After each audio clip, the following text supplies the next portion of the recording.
Okay, thank you for joining us in IT certificates for the risk assessment capsule training. Before going further, just I want to give you an idea about the IT certificates and our company overview and objectives and products and services as well. IT certificates, it's founded in 2020, and the main objective of developing IT certificates to make security easy by explaining the basics, principles, concepts for the fresh graduates and the new generations, and to show them that security, it's not algorithms, it's not matter of complicating things, but if you are understanding security in a proper way, it will be an excellent enabler for the business and for the organization stability. Our objectives in IT certificates to simplify IT data security basics and concepts, as we mentioned, and you will discover this when we will go through the products and services slide. Share our professional, practical, and academic experience with the new generations and the next generations. Currently, almost I have 30 years in the IT field, 20 years of them in the IT security. Also, we are looking to provide free training courses and cost-effective training courses, as we will see later in our services. And finally, we want to help the trainees to pass the international IT certification exams from the first try. Passing the exams, it's not a difficult issue. If you can understand the basics and concepts behind the course materials, you will find that passing the exam, it's a piece of cake, it's very easy. And we had a good experience in this, and we helped a lot of engineers in passing their exams, as in CISSB, CCSB, CEH, CISM, CRESC, ISO 27001, and a lot of other courses. Okay, what are our services and the products in IT certificates? Number one, we have the security posters. Security posters, this is a service which represented by single slide. It will explain a security basic or definition or concept. And this, it will be, as we mentioned, single slide, and it will be announced over the our social media, LinkedIn or Facebook. Then if you have subscription with Facebook or LinkedIn for IT certificates groups, then you will be able to see these posters and all the past posters which we post. The second training, it's a capsule training courses, and these capsule training courses, we are half-day training course, and this is cover one of the basics of the IT security. Video training courses. There are some video training courses. We are free video training courses, and these training courses are posted in our YouTube channel. You can subscribe to the YouTube channel, and you will be able to access these video training courses. You will find some training courses, for example, for the IT security pillars, for the what else? We have about 4 or 5 videos. Excuse me if I cannot remember them now, but if you have a subscription over in our YouTube channel, you will be able to access it, and we upload the last training course for GDPR basics and concepts, which was conducted last week on the YouTube channel as well. Then this YouTube channel, it will be an excellent source for you to be able to access all the courses. Also, we have the security training courses. And these security training courses, we are 1 week training course, 3 days per week. It will cover one specific IT security topic. And for example, next week, inshallah, we have security training courses for cloud security basics. These are the security courses which it will improve your information and knowledge regarding some security basics and topics. Also, we had a course for ISO 27001. You will find some of these courses on the YouTube channel if you have the subscription. Security workshops. These one of the main challenges which we discovered in our practical life, and even with my trainees in the courses that we are saying, we understood the concept. We know how to pass the exam, and we know the theory, or in other words, the academic. We know it very well, but we don't know how to approach an organization and start to implement all what did we studied in the organization. Now, for example, in the last 2 quarters, we had ISO 27001 training courses implementation. The attendees, they were able to pass the exams, but they came to me and they said, okay, we know the concept very well. We know the templates, we know what we can do, but we don't know how to approach the organizations, how to start the implementation, how to apply all what did we studied in the companies, and how we can get the results out of it.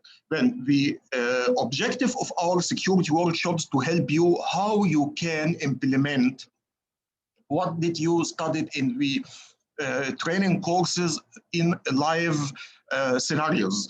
The security workshops, now we have the ISO 27001 implementation workshop. It will be arranged after 2 weeks.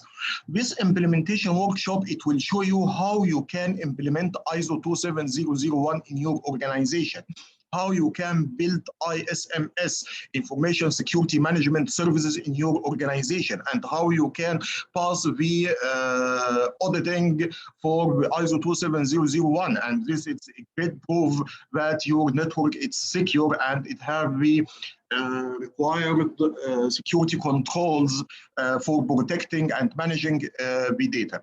This is the main objective of the security workshops. We want to mix the academic and the practical experience. Usually the security workshops, it will be built over a scenario. From day one, we will tell you, okay, today we want to implement, for example, ISO 27001. We will give you a quick overview about the ISO 27001 within 1 day.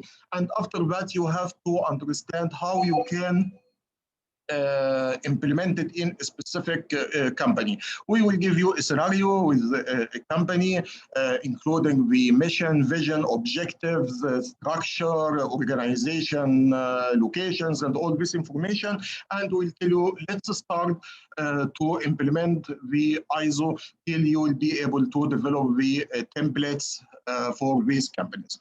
Usually the security workshop, it's between 1 week and 2 weeks. For ISO 27001, it's 2 weeks because it's a little bit long course. Finally, the IT certificates courses. The IT certificate courses, this is the normal IT security certificates, which all of you are familiar with it. CISSP, ISO 27001 Lead Implementer, CCSP, CISA, CISA, CISM, Security Plus, all these courses we are providing. But I'm quite sure that you have a question in your mind. What is the difference between IT certificates and the others? IT certificates, it's a new company. We don't know it. I can pay a little more money for another company and I can attend this course with them, and this will be an alternative solution for me. Okay, I am not telling you that we are provide anything special, rather than 2 important things. Number one, we are offering cost-effective courses. Please remember our objectives. We mentioned in our objective that we want to provide effective security courses. And this is our target. When we say cost effective, of course, all of you know the security IT certificates for CISM, CISSP, whatever these courses, it will be range from $1,000 till $1,500. In our company, we are doing 1/3 of these prices. This number one. Then the prices, it's 1/3, almost 1/3. The point number two, the instructors in IT certificates, they are not just certified trainer, because from my point of view, I can be a certified trainer, but I don't have the practical experience which I can share it with you. I can get some slides, I can explain it to you, but this, it will not be enough to pass the exam. We are having our instructors, as I told you, I have 20 years in this field, in security. I have a good understanding and I worked with my hand in the field and I have a good idea about the security, academic and practical. And I am able to mix these two experiences together to get you something special in these IT certificates courses. And our promise that we will help you to pass the exam from the first time. If you will follow our methodology in the studying and in the training courses, you will pass the exam from the first time. Because this is not magic, it is not lies, because we had the experience to do it. We did it for ourselves. We passed these exams and we know how we can help the other to pass these exams as well. This was a quick idea about IT certificates, and now just I want to give you a quick idea about the capsule training, which we will start soon. But the capsule training, usually it is 3 to 4 hours. It's only half day. I did not call it training course. I call it capsule training. Why capsule training? Because of course we will not be able to cover everything in this training. But this is usually we are choosing a very important topic in the IT security, and I want people to understand, or at least to have the minimum information required for these courses. Of course, if you require in the future to have more information about it, you can attend other courses with IT certificates or other, but this it will consider as your start. Usually these topics you will hear about it, and it may be as black hole. People will are risk assessment, risk management, access control, so and so. We are trying to make something clear and give you the methodology how to do these things. And if you need more information, this it will be provided to you later after we will finish the slides. Usually the courses, it will cover one of the topics of the IT architecture, security architecture, or the components, and the training courses, it will be recorded as we mentioned, and it's already our course, it's recorded right now. And the slides copy, it will be distributed for trainees for cost. Yani if you are interested to receive a copy or soft copy of our slides, this is it will cost you $10 US then dollars, US dollar, then US dollars. Anyway, the recording is for free. It will be published over the internet. You can access it any time. And after the course, we will send the URL for the course training on the WhatsApp group. Okay. Let's start the course now. Any questions before going further?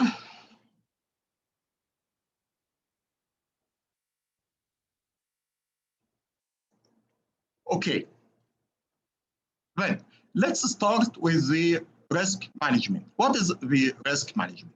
The risk management, this is the process or a group of processes of identifying risks and deal or advise and guide the organization how to deal and control these risks.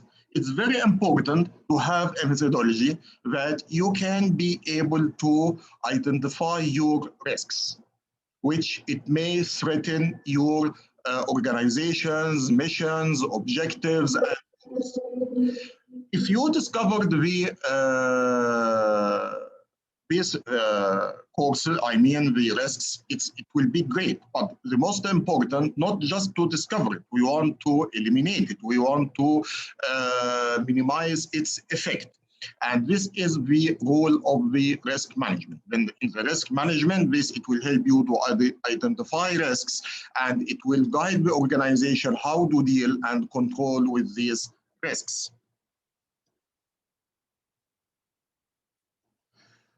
This is for your information that this course is prepared based on ISO 27005 guidelines. As we mentioned, we are providing you with quality courses, and this course is based on the ISO 27005 Risk Manager course. Okay, the risk management process consists of 8 processes. It consists of 8 processes. Number 1, risk management program. Risk management program. Any organization must have a risk management program. Number 2, context establishment. Context establishment, this step, it's related to the business. Because if you want to develop your risk management program, you must understand the organization, you must understand the internal and external factors which affect the organization, you have to understand the missions, goals, objective of the organization, you have to understand the services and the products, you have to understand the stakeholders and what are their requirements, needs, expectations. We will go through all these points later within few next slides. Step number 3, you have to identify the risk. You have to identify the risk. What are the risks which threaten your organization? Then step number 4, you have to analyze the risks. In step number 3, we know what are the risks. Number 4, we have to analyze these risks. We have to know what are the consequences. We have to know what are the probability of these risks and so on. And based on this information, you will be able to define the risk level and risk priority. In risk evaluation, you have to evaluate the risk. What is the next step which you have to do? Is it a high level risk and we have to take some mitigation, or it's a low risk and we can accept it, and so on? This step, it will be a very important step to define what will be the next step. After that, in the risk treatment, you have to define how you will treat or mitigate the risk. If you find a risk, how you can treat or mitigate the risks. Risk acceptance. What is the basic criteria for accept the risk and to accept the risk treatment plan? Finally, it will be risk monitoring and recording. Risk monitoring and recording. Some situations we call step or process 3, 4, 5 risk assessment. This is very important, my friends. There are a lot of people in the market, we are confusing. What is risk management, risk assessment, risk identification, risk analysis? Unfortunately, we are calling all these expressions for one meaning, although this is not right, because risk management is totally different from risk identification, totally different from risk analysis, totally different from risk assessment, and so on. Just these expressions, I am trying to explain the whole process as overall in the beginning, and we will go through all these processes in detail later. As we mentioned, it's very important to highlight the definitions. It's very important to highlight the definitions because the definitions, it make a big difference in understanding the concept.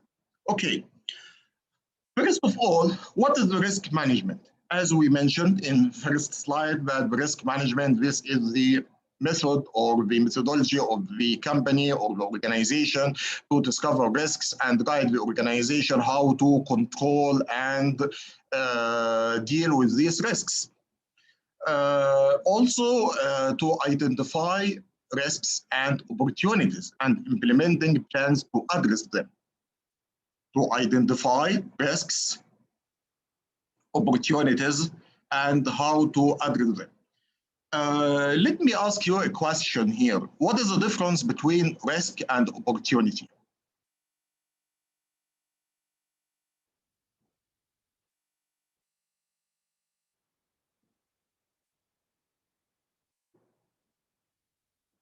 Any answer? A risk, something happened or existed. Opportunity, it's possibility to happen. Can you repeat again, please? A risk, something happened or existed. But opportunities, it's something, it's might to be happen. Okay. Any other feedback? Please, if you don't mind, I really appreciate if you can share it without shouting, because if I open the chart, as you can see on my screen, your screen, there is a black rectangle. This black rectangle, because I'm trying to read the chart, well, I really appreciate, please share it with us. Don't send it. Morgan, I think this is the right expression. This is the right definition, and I really appreciate if you can share it with us through your voice.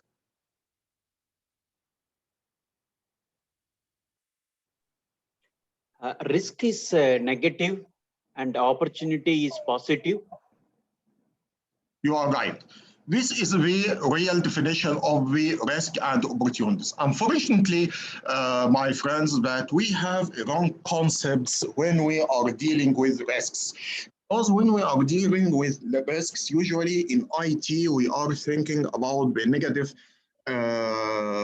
risks or the negative impact on the business. But in some situations, there may be some risks which have a positive risk or positive impact, which we call it opportunities. Let me give you an example, because I know that this is very confusing, especially our perception for the risk that it's a negative attitude. Let me give you an example. We are a company, we are working in manufacturing field, for example, and we have an agreement with our vendor that they will provide us PCs and notebooks on regularly basis. And these devices are very important for our research and development. And if we did not receive these machines on time, this means that it will affect our operations. Usually the company, we are doing 15% as a margin from our company by selling these PCs.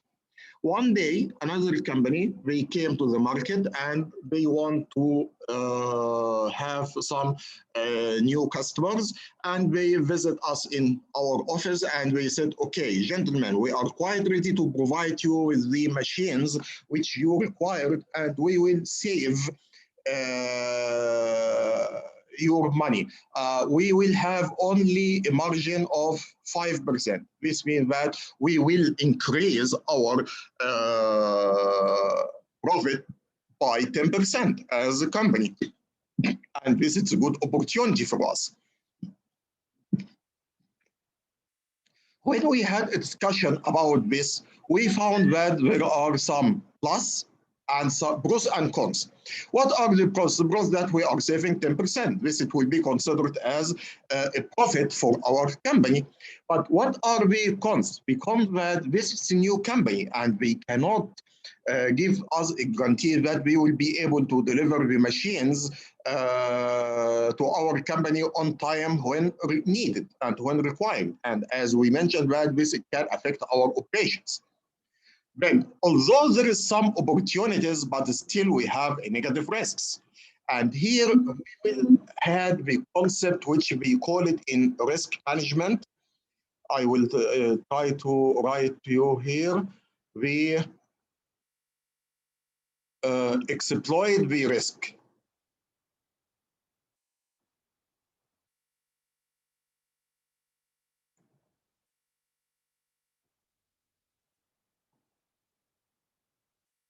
Risk exploit. What do we mean by risk exploit?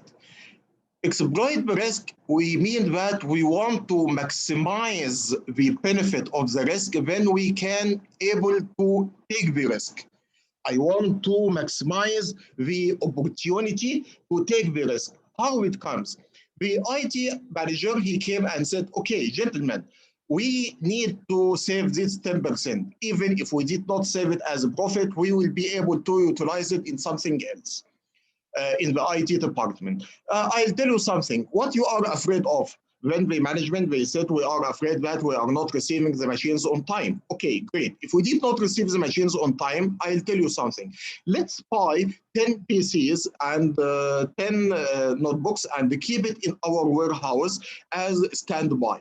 And if we need any machines, we have to call the company. Please give me these machines. If they are able to deliver it, that's great. If they don't able to deliver it, then we can provide these machines from our stock.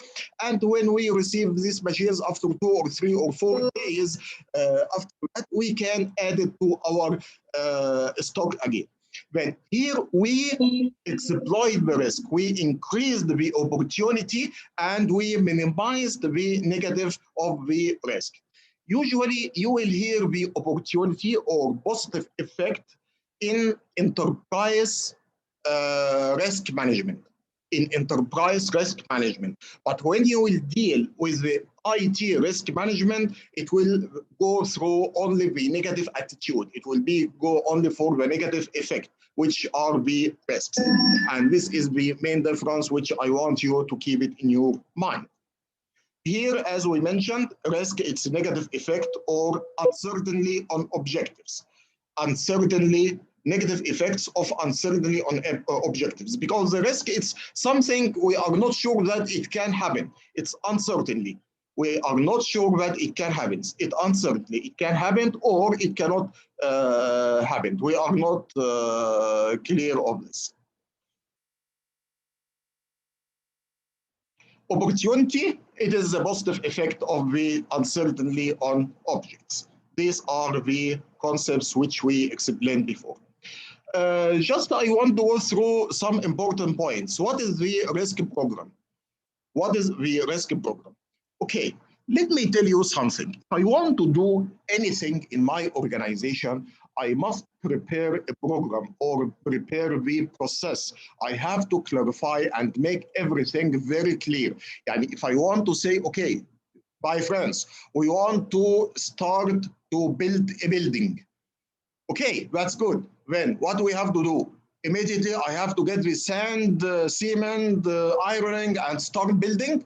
Of course not. We have to prepare some designs. We have to take some approvals. We have to get the resources. We have to get the labor. We have to get the funding. We have to get the resources and all this stuff. Here, this which we call it program. You have to prepare a program for you. Then here in the risk management, any organization must have a program. What are the components of this program? Number one, you have to define the objectives. Why do you want to do risk management in your organization? We are doing everything in life for reasons. Everything we are doing in life is for reasons. I want to implement risk management in my organization. Why? Why do you want to have a risk management program in your organization? then you have to define this.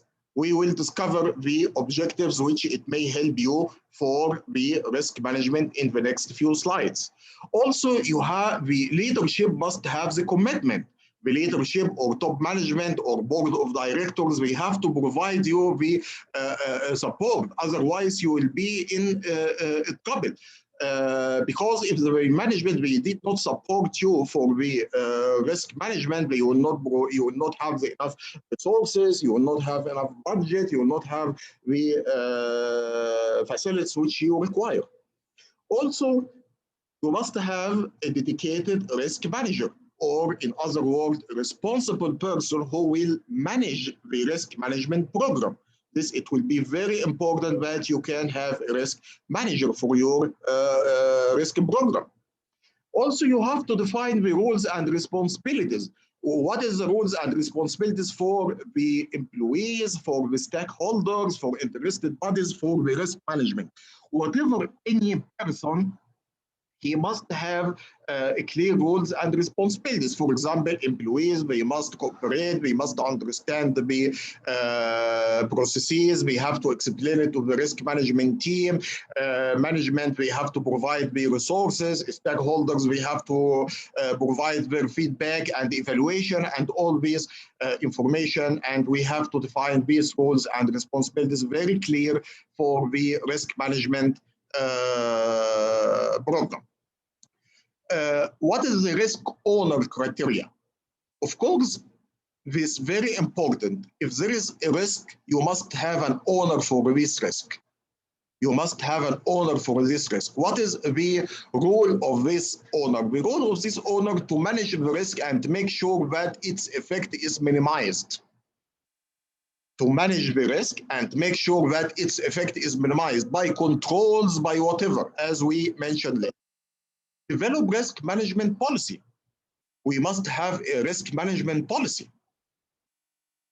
What is the objectives? What is the intent of the management and leadership for the risk management for the organization?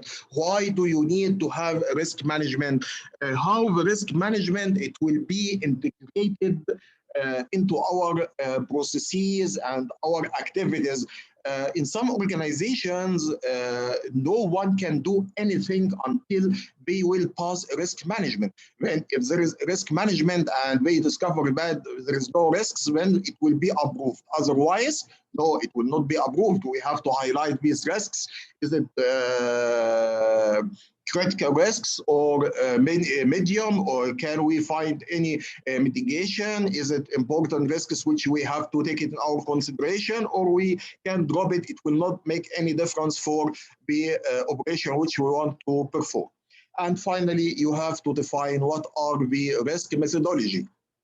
What are the risk methodology which you want to perform? Let me ask you a question. What is methodology? What is methodology? Way of doing things. Sorry? So methodology is all about how we will be going about all of the protocols that we perform while implementing something. Methodology, it's so simple as the methods of doing something. Method of doing something. This which we call it methodology. Methods of doing something. This which we call it methodology. Okay. In step number 2, the context establishment. As we mentioned in the introduction, that the context, it's related to the business. And of course, risk management program for any organization depends upon its activities and its business. if I want to make a risk management program for manufacturing company, of course, it will be totally different from the risk management program for IT company or for supermarket or for grocery and so on.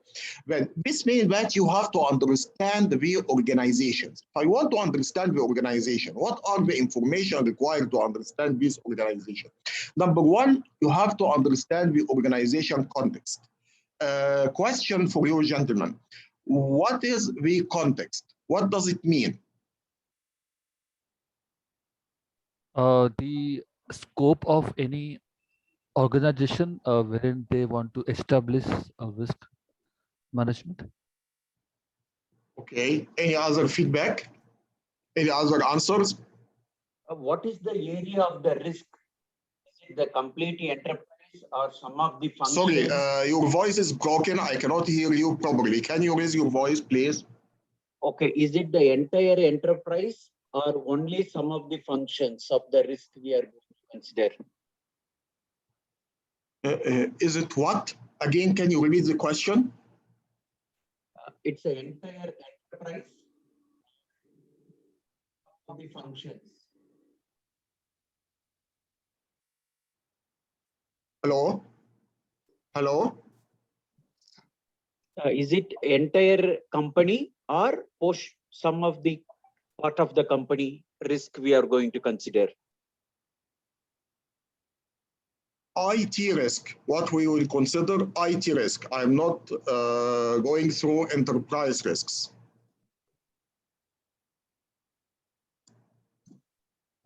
What is the definition of context?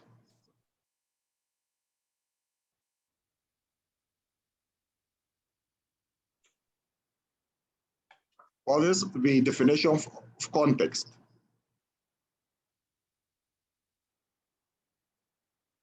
Okay, the context, it's the circumstances which it will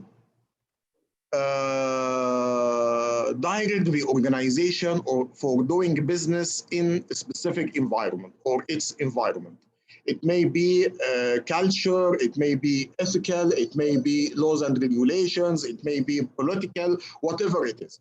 Then when we say organization context, this means that you have to understand what are the factors, internal and external factors, which it can affect the organization in doing business. For example, the internal context, it may be the structure, it can be decision makers, it can be the organization resources. There are the factors which affect the organization itself. In the external factors, it can be laws and regulations, it may be the culture of the environment, it can be some environment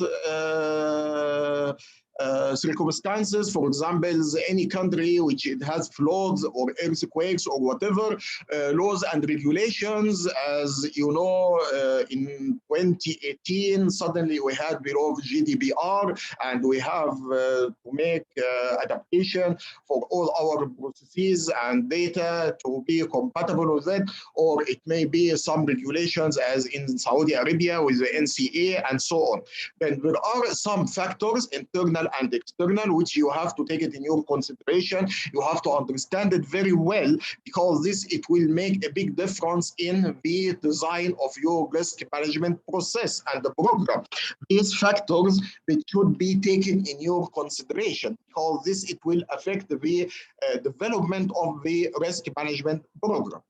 Also, you have to understand the identification of the stakeholders. Who are the stakeholders and what are their expectations? Of course, this is very important, because the stakeholders, they are the key of your success for the risk management. If the stakeholders, they are not helpful, if they don't have buy-in, then this means that the risk program, it will not be able to succeed, and you may face a lot of problems related to your management program. Also, you have to understand their expectations. You have to understand their interests. You have to understand their opinions and feedback, because it will be very valuable for you to understand how it can help you in developing and continual improvement of the risk management, and how you can develop the criteria of evaluation risks and discovering risks and so on. Then we have to define what are the risk management objectives. Why do you want to have risk management? It may to make sure that you are compliant with risk and management. I mean laws and regulation. You are compliant with laws and regulation, or for internal audits. Then the organization management, they will be able to figure out if all the processes and procedures are carried out as documented, as governance, and so on. Also, you have to define the basic criteria. Usually, when we are saying basic criteria here, we are mean three main criteria. Number one, the impact evaluation. Number two, the risk evaluation, and risk acceptance. We will cover this in the scenario, which we will cover it later. Also, we must have the point of the scope and boundaries. What is the scope? What is your scope? What is the scope of your program? It may be dedicated for a specific product, a specific service, a specific division, a specific country, and so on. Then it depends upon the business needs and requirements.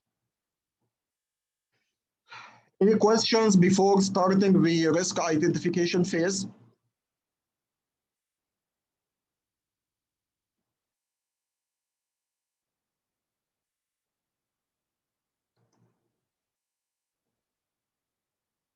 Okay. What is the risk assessment? If you can remember from the main slide, we mentioned that we have risk identification, risk analysis, and risk evaluation. These are under the risk assessment. And when we are saying risk assessment, this means that we are identifying the risks, analyze the risks, and evaluate the risks.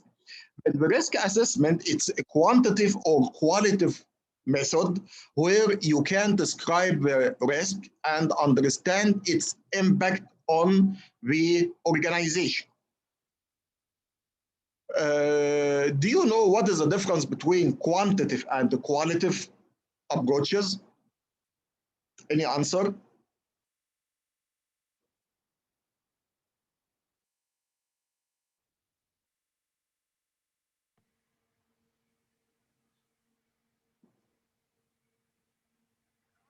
Quantitative, you have an exact value, but in qualitative, you cannot define a value. Like in the sense, like you cannot measure it perfect.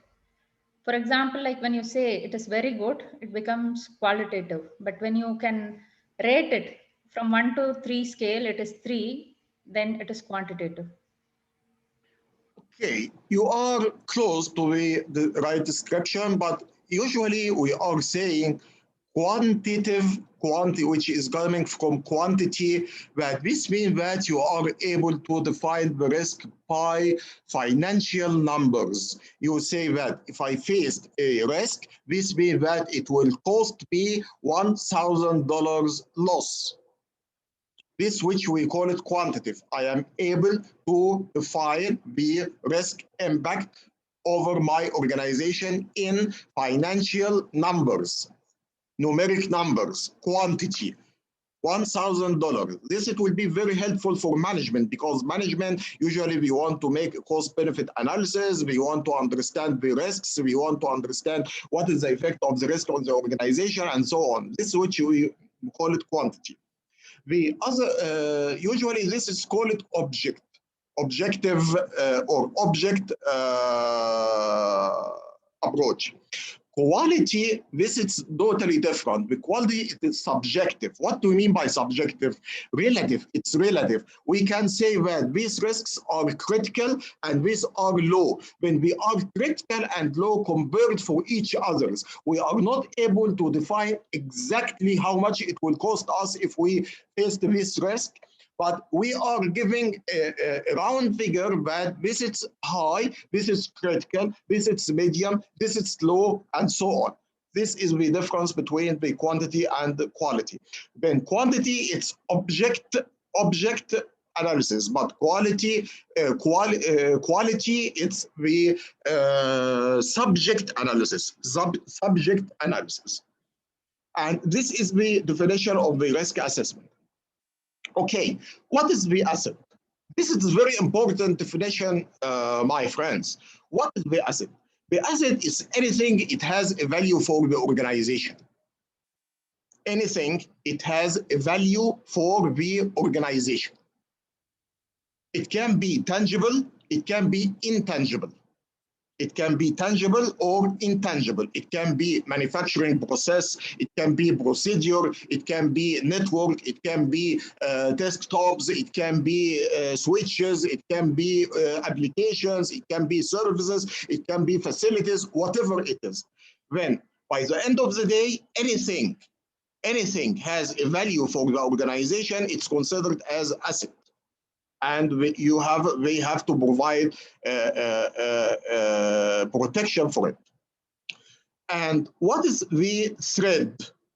What is the threat?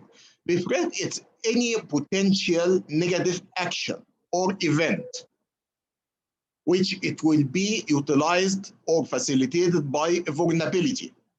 And it can result in unwanted impact to the asset. You have an asset.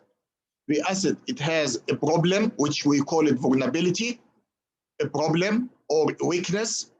And this threat, it can utilize or exploit this vulnerability to cause an unwanted impact on the asset.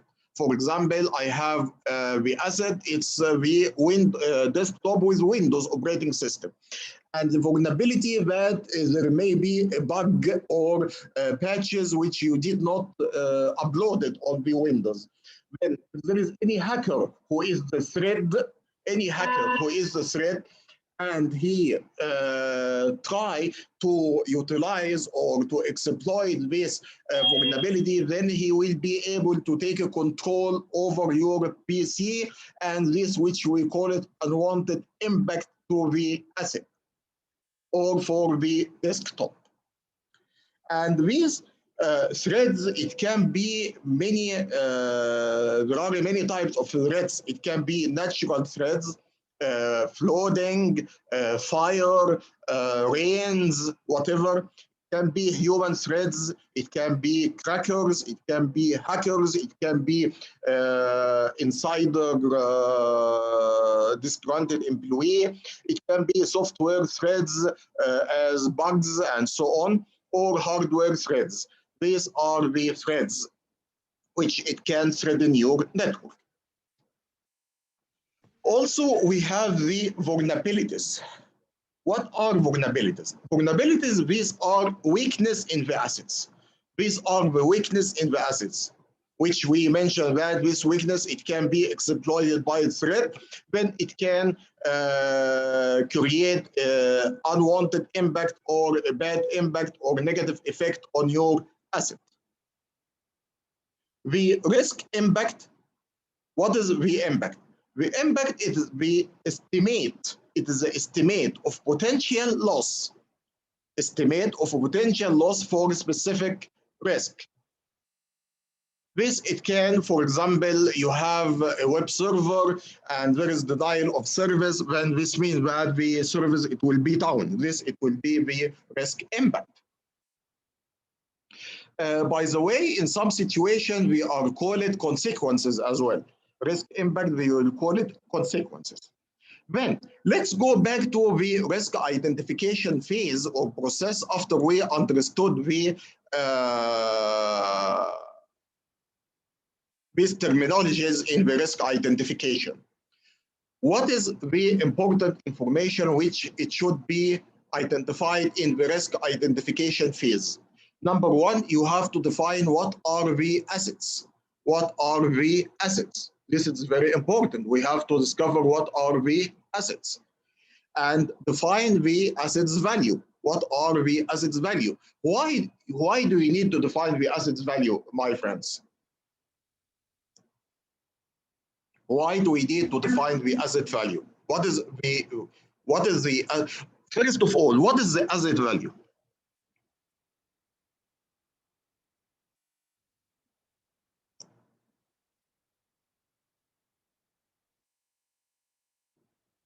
Any answer? What is the asset value? And why do we need to define the asset value? Which could give us a, a score, a risk score, by calculating the probability with asset value.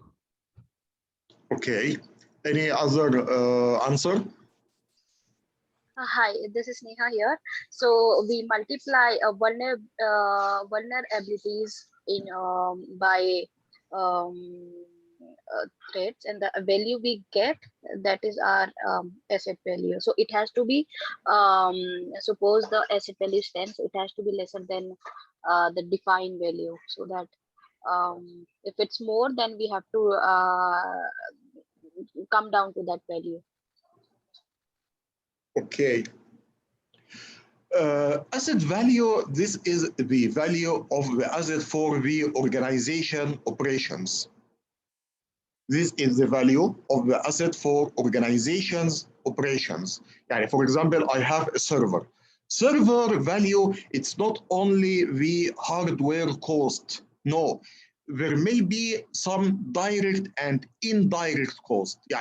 You have the cost of replacing the hardware, the cost of the operations to prepare the server, cost of operation to integrate it into the infrastructure.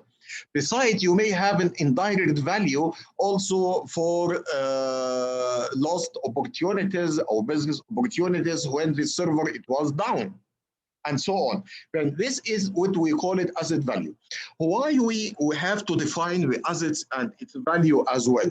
Because this is very important, because now you will find the assets and are categorized into by importance and its value. There are some assets which are critical for the operations, and some assets which are considered low value, and others are normal. It will not make any difference. And this means that we have to concentrate in the risk management over the assets which are critical and have a high value for the organization. Because by the end of the day, we don't want to waste our resources in the risk management program and the process for figure out the risks and its analysis for low value assets. This is not important, but I want to minimize the efforts and the cost for these assets which it has a minimum value, and I have to concentrate on the assets which have high value and critical value for the organizations and for achieving by the organization's goal and objectives. These are the reasons why we are caring about the assets value. This is a very important topic which you have to cover during the risk identification. And of course, the best persons who can give you the assets value, it's not the risk management team, it is the business owner.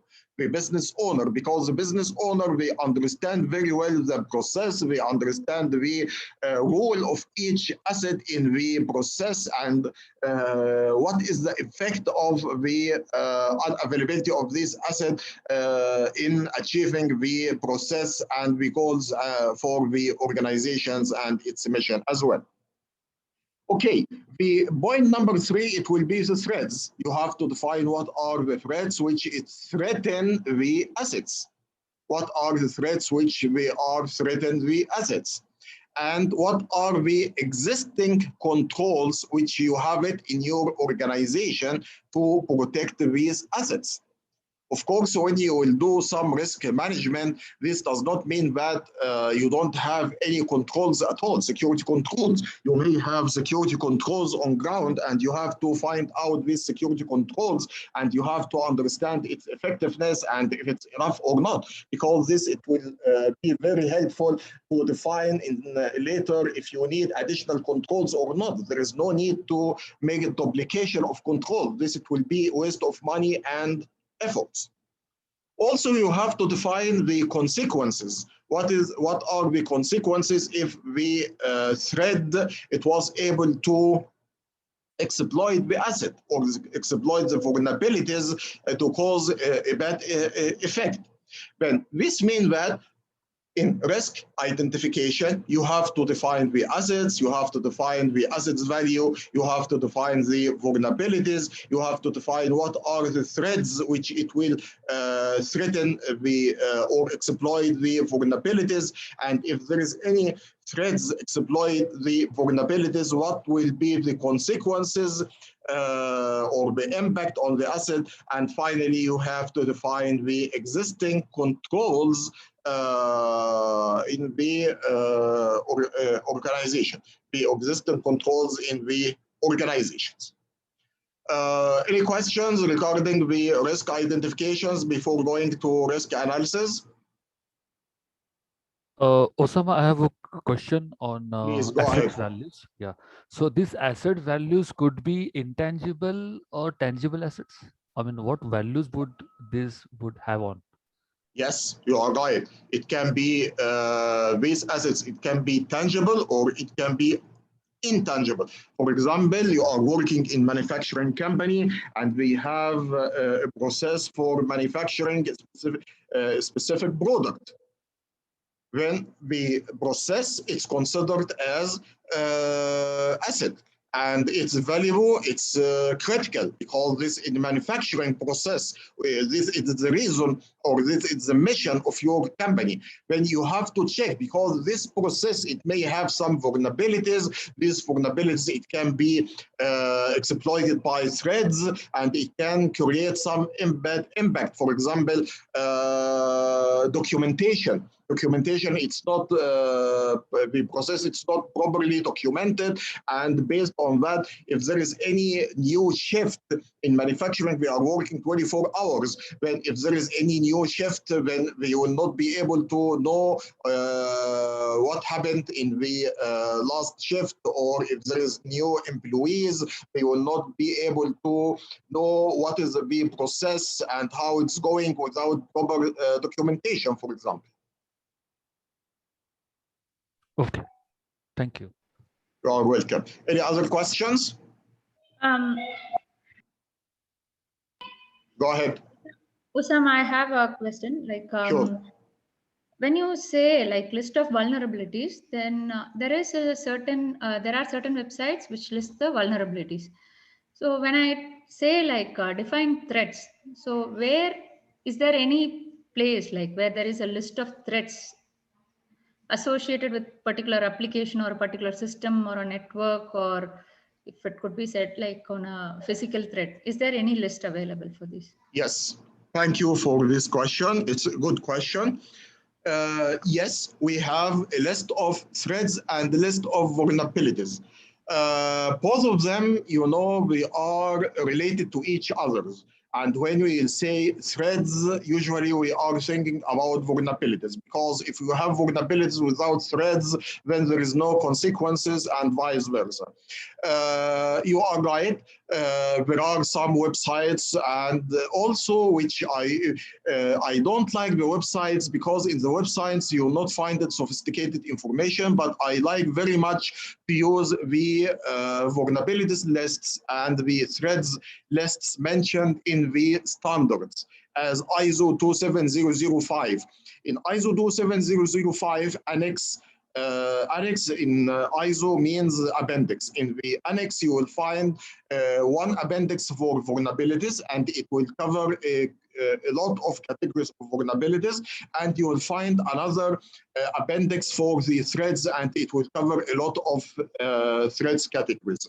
We in ISO 27005, in NIST, in NEST, cybersecurity, and in risk management standard, they will provide a lot of categories for threats and vulnerabilities.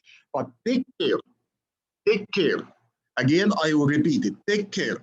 This is very important to have a start for threats and vulnerabilities. This it will be great because it will help you to guide you to the threats, popular threats and vulnerabilities. But these threats and vulnerabilities, they are not dynamic. You have to study your infrastructure to understand the threats and vulnerabilities which you may have it on ground. To have this list from ISO, from NEST, from your consultant, from Gardener, whatever, it's great. But this, don't take it as the only source for threats and vulnerabilities, because you may miss some threats and vulnerabilities from your organization. My advice, beside these threats and vulnerabilities categories, you have also to work with the subject matter experts in your organizations. Business owners, they are the best persons which it can provide you with the threats and vulnerabilities because they understand the business processes.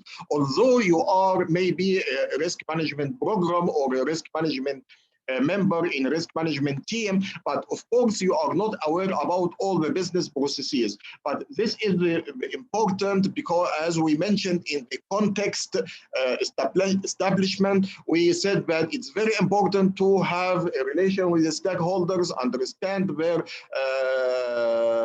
expectations and their opinions, because this will help you too much to understand the threats and the vulnerabilities. Sure, but this could be used as a guideline, right? Of course, I totally agree with you. And usually I'm using for the ISO 27005 and the NEST risk management. And if you are working in enterprise organization, you may have consultancy firms, or you can have Gardener or whatever. Or you can look into the internet and get some free threats and vulnerabilities categories. But as I mentioned, please don't consider this as a single source, because you may miss some of the important threats and vulnerabilities which are related to your business. And this, it will not be clear for you until you have a discussion with the subject matter experts and the business owners in the organization. Exactly. Yeah, thank you.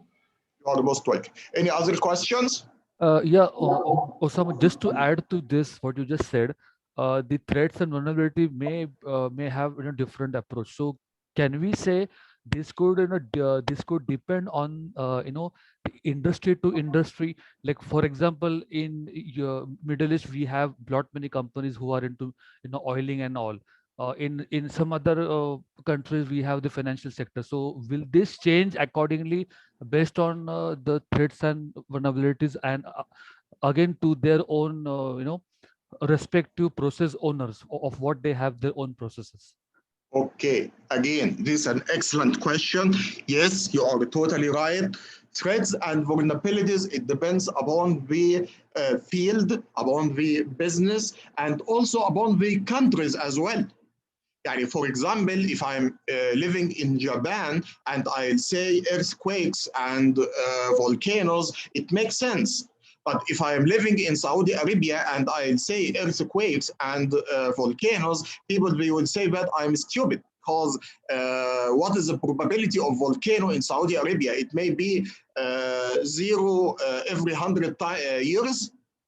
Then of course you are right. The threats and the vulnerabilities and even the consequences, it depends upon the organization field, organization business, countries, location, there are a lot of other factors which it can define this. And this is the reason why we mentioned here the context establishment. And I am quite sure that it may be the first time to hear this. If I want to make a risk management, then I have to identify risks, vulnerabilities, threats. But here we said, no, wait, you have to understand your organization, you have to understand the internal, external factors, you have to understand the stakeholders, you have to understand the products. Why we mentioned you have to understand your products and activities? Because this, it will show you what are the valuable assets for your company, what are the vulnerabilities, what are the threats, and so on.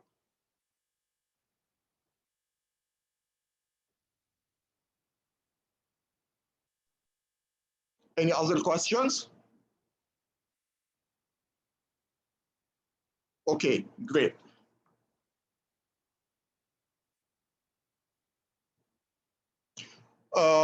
The risk analysis, we will go through this process before having a short break. In the risk analysis, we have the qualitative risk analysis. I think we covered this quantitative and qualitative. As we mentioned here, qualitative, it will be subjective analysis. It will be comparing the risks together, but the qualitative, it will be numerical, survival and numerical data, and it will be a little bit more accurate. The risk analysis, it means that you have to define the consequences, you have to define the likelihood and the risk level. Please, my friends, don't be confused. When we say consequences, it means impact. Consequences, it means impact. And in some other words, likelihood, it means probability. In some other word, likelihood means probability, because this, it will make confusion for you. And what is the risk level? We will discover this later, maybe next slide or this slide. I am not sure. No, it will be next slide. Then methodology, as we mentioned, it is a method of doing something. Method of doing something. Okay. Consequences, these are the impact, and we explained this before. The risk likelihood, the probability that this threat, it can occur. For example, in Saudi Arabia, we are saying flood. If we have flooding, we can have in Jeddah flood every 2 or 3 years. When the probability, it's one flood every 2 years. When every 1 year, it may be half flood, 0.5 0.5%, it will be 0.5%. And this is the likelihood, how many times the risk it can happen per year. Okay, here the risk level. How you can define the risk level? It's very important. If we are saying risk level, it's high, it's low, it's critical, it's medium, and so on. But it's a equation, and this equation, it will include the impact and the likelihood. Impact and likelihood. For example, we will see this in clear description later, and we will have a scenario which we will calculate the risk level for some risks scenarios. Then don't be in a hurry, but just I want you to understand that the risk level, it will be the impact and the relation between the impact and the likelihood, when you will be able to define the critical, the high, the medium, the low risks. Okay. Now we covered 4 processes. And the 5th process, it will be the risk evaluation. And the risk evaluation, it will be comparing the risk level which you calculated in the risk analysis phase. In the risk analysis phase, we discovered the risk consequences, likelihood, and based on the consequences and the likelihood, we calculate the risk level. In the risk evaluation, you have to evaluate this risk level to your basic evaluation criteria. What is the risk evaluation criteria? This risk evaluation criteria, it highlights what is the maximum risk which the organization it can live with. For example, we can say, okay, we have risk classification as critical, high, medium, low, information. We have 5 risk levels, which are critical, high, medium, low, information.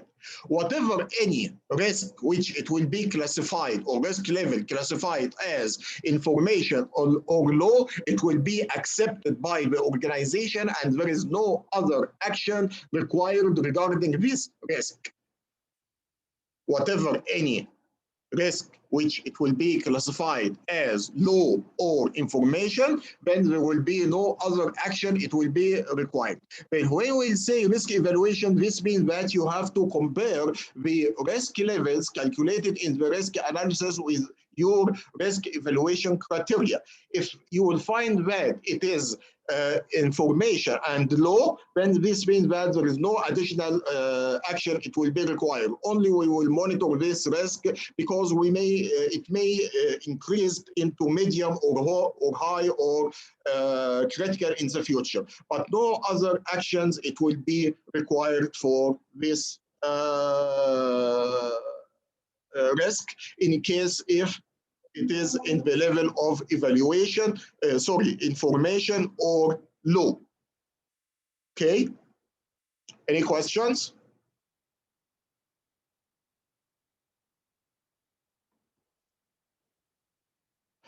Great. If you don't mind, I will have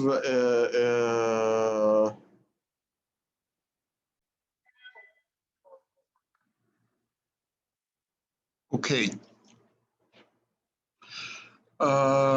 Now we will continue with the risk treatment. In the previous processes, we identified the assets, we identified the asset value, vulnerabilities, risks, impact, likelihood, risk level, and evaluation. And we decide that there are some assets, some risks which it should be treated. We will not be able to accept it because they may be medium, high, or critical. Then the risk treatment, it will define what are the risk treatment options. What are the risk treatment options? Number one, we have the risk modification or mitigation. What is risk modification? Very simply that you have to install some controls to minimize the impact or the likelihood. Then it will be some types of controls which it will minimize the impact or the likelihood. The other option, it will be avoidance. What is the avoidance? Anyone, he can give me an answer or definition for risk avoidance. What is the risk avoidance?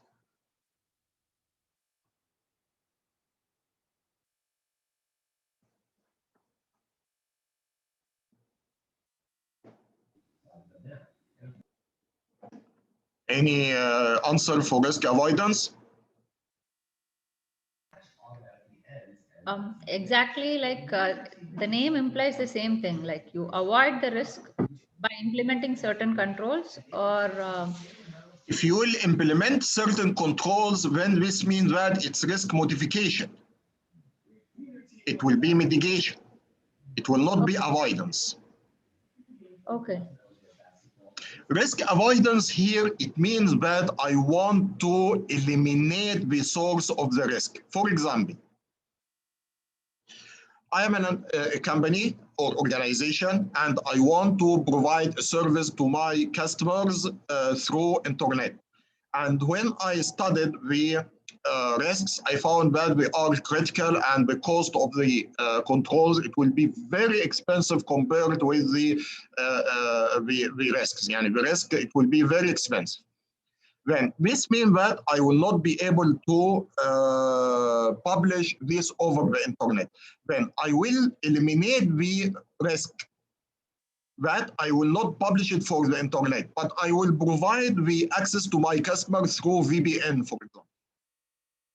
And this means that the avoidance, this means that you will eliminate the source of the risk. I will not make this service or this utility which it will create the risk. I will eliminate it. Of course, it depends upon, by the end of the day, on the business needs and requirements. But in some situation, your reputation, it may be most important than services. Then in this case, you will provide, it will be better to provide the service as a VPN instead of have it over, published over the internet. The other option, it will be the risk share, that you can share the risk. For example, as insurance. And for example, you can say, okay, if my data center is burned or it's affected by flood or whatever, then the insurance, we have to pay me some specific value, which it will cover my loss. And finally, it will be the risk acceptance, that you can accept the risk. When you can accept the risk, you can accept the risk if it's less than your accept evaluation criteria, if it's is it less than your acceptance criteria, or for example, if the cost of the risk, it is less than the cost of the controls. If the cost of the risks, it is less than the cost of the control. If my company, it has this risk, it will cost me 10,000 riyal. But in the case, if I want to implement controls, it will cost me 20,000 riyal. Then this means that the cost of the risk, it will be cheaper than the cost of the control. Then I can live with the cost of the risk. In this case, it will be considered as the risk acceptance. Okay, it's very important to have what we call a risk treatment plan. And this risk treatment plan, it will include the following information. What is the risk description? What is the risk level which you calculated in the previous analysis? What is the treatment option? The treatment option, it may be mitigate, it can be avoid, it can be transfer, it can be accept. What is the start and end date to develop the treatment option? If, for example, mitigate, then when you will implement the controls and when these controls, it will be finalized to mitigate the risk. What are the monitoring and measurement attributes required, performance measures for the controls and for the risks? What are the resources required and responsible person and the person who should receive the reports for these risks and controls. This risk treatment plan, it's based on the concept of ISO 27005, and it will contain a list of all the risks and the treatment options for these risks. It's very important plan because this, it will inform you with the status of all the treatment options for all the discovered and identified risks in your organization. The risk acceptance. In risk acceptance, we have two different concepts here. Something called residual risk and the risk treatment plan. Risk treatment plan, as we mentioned in the previous slide, this is a plan which it will have an inventory of all the risks and the treatment options and the controls for to be implemented. And this treatment plan, it must be accepted by the management and by the risk owners. It should be accepted by the management because the management who are responsible to provide the resources to implement the controls. And the risk owners, we have to mention that they accept the provided treatment option, and this, it will minimize the impact of the risk on the organization assets. Then, number one, when we say acceptance, we have to accept the risk treatment plan, and this must come from the management and come from the risk owners. Of course, it is well known that any control will never eliminate risk 100%. It will never eliminate risk 100%. There will be still some risks, still, even after you install the control, but still there will be some risks. And these risks, it will be, which we call it residual risks. Residual risks, it can be accepted in case if it's less than the acceptance risk level. Yani if we made an analysis for the residual risks and I found that its level, it will be information or low, then this means that it's within my acceptance risk level, and this it will be accepted and there is no need to make any additional controls. But if I find that the residual risk, it's still high and it can affect my organization assets and objectives and mission, then this means that I have to think for additional controls or for a different control, which it will provide more mitigation actions for the risks and its impacts and likelihood. The last process, it will be the risk monitoring. It's very important here to understand, my friends, that the monitoring, it covers many things. Number one, it should cover the identified risks. We identified some risks. We have to monitor the identified risks and we have to check the controls if it's working fine and the identified risks level it's minimized and it will not affect my organization goals and mission. Also, I have to monitor for any emerging risks because life is dynamic. I discovered some risks, but of course there will be other risks which it will come due to some changes in internal, external factors, in business, in processes, activities, in laws and regulations, whatever. Then you have to monitor the identified risks. You have to monitor the emerging risks. You have to define the process itself, the management, the risk management process. You have to monitor it. You have to make sure that it is doing the exercise as it's expected and it's able to achieve its objectives. And finally, you have to monitor the controls. You have to monitor the controls. The controls is very important that you have to monitor it, because if the controls are not configured properly, then it will be considered as a vulnerability. It will be considered as a vulnerability. Then you have to monitor the controls. You have to monitor its effectiveness in minimizing the risks. These are the factors which you have to keep it in your mind for monitoring as a result of the risk management program. Any questions before going to the scenario?